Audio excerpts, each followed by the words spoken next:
Hey, Angela. Hi, Jenna. Thanks for doing this today.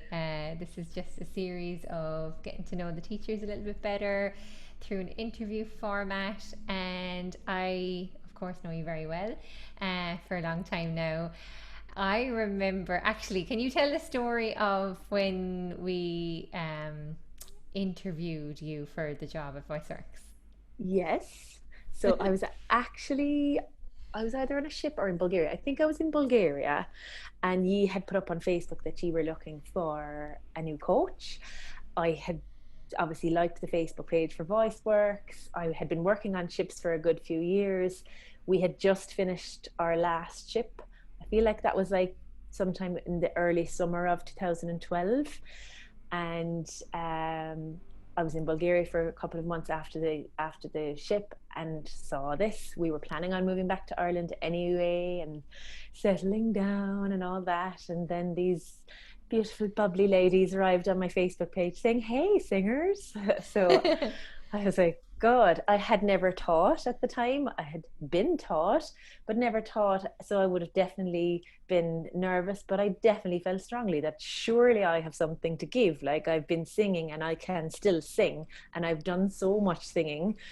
Perhaps my technique is okay, and perhaps I do actually know what I'm doing. So I Yeah. thought I'll send them a message. So Leisha and Gemma arranged an interview with me online. We were Zooming way back, Way back when, girl. Skyping probably. And I was on holidays, so we weren't even in our apartment, but we were just on holidays. And I remember being in this hotel room with like post-it notes like all over the wall. Oh my And God. I know he had sent me like a lyric sheet or a particular song that the student was going to sing. I was going to have to teach this student, and I'm sure it was like "And I'm Telling You" or Yeah, something. it was the hardest pop song of all time. So I had dissected the original of "And I'm Telling You," like with exactly where she did a growl and exactly where it was twangy and exactly what kind of thing, because I was afraid of my life that they'd just send me this amazing singer that just replicated the song. And then like, okay, so basically I have it like, don't forget to do this, don't forget to ask this, don't forget to do this. Oh So my God. there are cheat sheets Oh, everywhere. you But were we amazing. I remember clearly, and me and Leisha, like we had just started the business. You were like one of our new hires, yeah, and we were taking being business owners very seriously. big Like time. we had Post-its as well. pencil skirts and big Everything massive branded, files, cups and branded pencils, cups. Oh my God, yeah. branded mouse pads. Bless us. And we were like super like straight back up on the, sitting upright at the board I table. and to be honest, like I didn't get that vibe from me at all. Really? Like you were probably trying to be all serious, but I definitely didn't get Yeah. that vibe. But then like I just wrote on a piece of paper to Leisha and passed it over to her while you were doing your lesson. I'm like, I heart Angela. You passed it over to Leisha and she's like, me too. Yeah. I think I was really lucky back then because like I had briefly known who ye were as such, I knew that ye had both done the degree, but we had never really been acquaintances as Mm. such, like, Mm. and I think I'm really lucky that I hadn't really much experience of how ye both sang, because if you did, I probably would have been, if I had, I probably would have been shaking in my boots going, oh my God, there's two sharks of singers in front of me. Sharks What are am I singing. doing? I never recall that. Yes. Oh my God. Well, we found that like my big thing with you is that like I had been watching some of your stuff online from the cruise ships, and you were like, that's a beast of a gig. You're doing 3 sets a day, like the repertoire spanning every genre of popular music and Yeah. folk music you can think Mm. of. I'm like, you are really doing this. And of course, me and Leisha were still in very much still in our classical training, trying to get towards this goal of Uh-huh. being more fluent at teaching pop. So you really fit the bill when you came along. I was, I had always sung pop, but not from, I suppose, any sort of educational point of view. I had sung pop and country from when I was like 15, and then went and did the degree because at the time there was no other degree course in music. So I just decided I'd give it a go. I got in. I auditioned with Can You Feel the Love Tonight? They took Yes. me anyway. And I totally enjoyed my time in School of Music and doing my degree, but all the while I was still earning money and gigging, playing, doing pop music. Mm. So and then when the degree finished, I suppose I always have treated singing in a way as my job as well as my hobby, and I couldn't see how I was going to make money out of classical music, but I could always see how I could earn a living from Mhm. popular music. So that's Yeah. probably why I kept going that way. Yeah, and I think it's so great. All the teachers at VoiceWorks, the performing aspect and kind of keeping that alive is really important for everyone. And I think we all, Huge. isn't it like, do you find that you have to try things on for size as a singer yourself to help you teach? 100%. Yeah. 100%. Like, we all know that if a student comes in with a song that we've already gigged, you're like, Mm, this is great, because I definitely know the pitfalls yeah. that I had. Now, Uh-huh. the student might not actually have those same pitfalls that I had, Hmm. or they might sing it in a completely different key, or whatever. But you personally having gigged the song for a while definitely makes things a Yeah, lot easier. definitely. So And what is it about vocal coaching that like excites you? I suppose, like, I love performing and I love communicating with people. And when people come for vocal coaching, a lot of the time nerves can be an issue. So getting people past that, I suppose, that absolutely, like, mind-boggling moment where they're stood on the side of the stage and they can't move out of nerves, but they still do it anyway.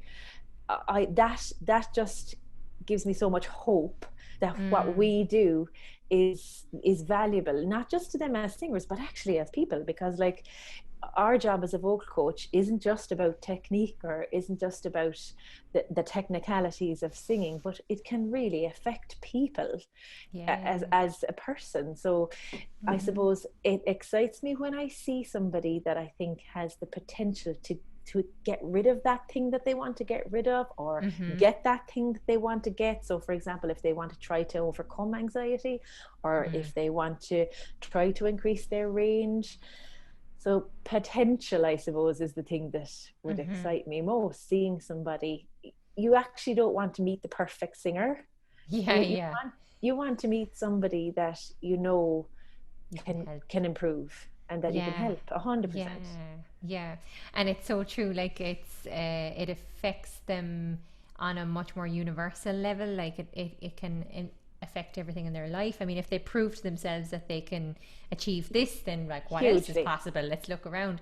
And then we've also experienced that like their life has so much to do with and kind of understanding their lifestyle and their personality and all of that affects how they make that progress too, which you've I experienced think that. that's why I like teaching adults, Yeah. because adults have had so much life experience Mm. that it can really affect them positively, negatively, but like they've got something to hold on to when they Mm-hmm. sing that love song or that heartbreak song, but they have something that's genuine that they Mm. can relate back to. So I think that's why I've kind of gone down the road of teaching adults. Yeah.